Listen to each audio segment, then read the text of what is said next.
সবশেষ খবর পাওয়া পর্যন্ত ভারতের উত্তরপ্রদেশের হাতরাস জেলায় ধর্মীয় অনুষ্ঠানে পদদলিত হয়ে মৃত্যুর সংখ্যা বেড়ে কমপক্ষে 121 জনে দাঁড়িয়েছে বলে সংবাদ সংস্থা ANI জানিয়েছে।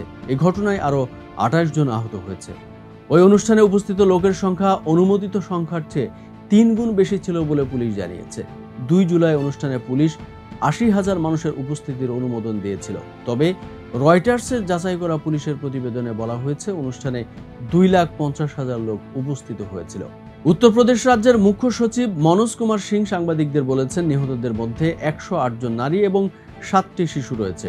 হাতরাস জেলায় রাতিভানপুর গ্রামের ধর্মীয় অনুষ্ঠান সৎসঙ্গে একজন ধর্মপ্রচারক ও তার স্ত্রী ভাষণ দিচ্ছিলেন। সেই অনুষ্ঠানে পদদলিত হয়ে এই মৃত্যুর ঘটনা ঘটে।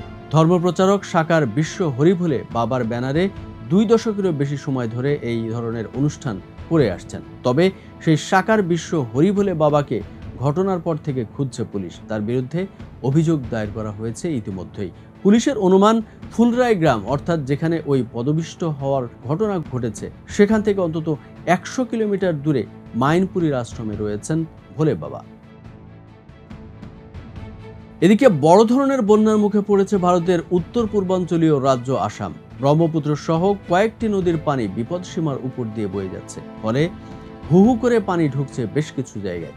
চলতি এই বন্যায় এ পর্যন্ত 35 জনের মৃত্যু হয়েছে। আসামের পাশাপাশি অরুণাচল প্রদেশেও পরিস্থিতি খারাপের দিকে যাচ্ছে। Assam state disaster management authority জানিয়েছে, এখন পর্যন্ত আসামে বন্যা কবলিত জেলার সংখ্যা 19। ক্ষতিগ্রস্ত হয়েছে প্রায় 6.5 লাখ মানুষ। এছাড়া অরুণাচলের সীমান্ত এলাকার দিকে ভূমিধসের ফলে 2 রাজ্যের সঙ্গে যোগাযোগ ব্যবস্থা ব্যাপকভাবে ব্যাহত হয়েছে। এদিকে 5 জুলাই পর্যন্ত আসামে ভারী থেকে অতি ভারী বৃষ্টির সতর্কতা রয়েছে। ব্রহ্মপুত্র ছাড়া আরও যেসব নদীর পানি বিপদসীমার উপর দিয়ে যাচ্ছে সেই নদীগুলো হলো সুবানশিরি, দিখই, নিশাং, বুড়িদিহিং, জিয়াভারাইলি, বেকি ও কুশিয়ারা। সোমবার এক বিবৃতিতে আসামের মুখ্যমন্ত্রী হিমন্ত বিশ্ব শর্মা বলেছেন, পার্শ্ববর্তী অরুণাচল প্রদেশে ব্যাপক বর্ষণ ও তার ফলে সৃষ্টি পাহাড়ি ঢল এই বন্যার জন্য দায়ী। তিনি আরও বলেছেন, প্রধানমন্ত্রী নরেন্দ্র মোদী এবং কেন্দ্রীয় স্বরাষ্ট্রমন্ত্রী অমিত শাহর সঙ্গে ইতিমধ্যে টেলিফোনে কথা হয়েছে তার, এবং কেন্দ্রীয় সরকার আসামকে যাবতীয় সহায়তা ও সহযোগিতা প্রদানের আশ্বাস দিয়েছেন।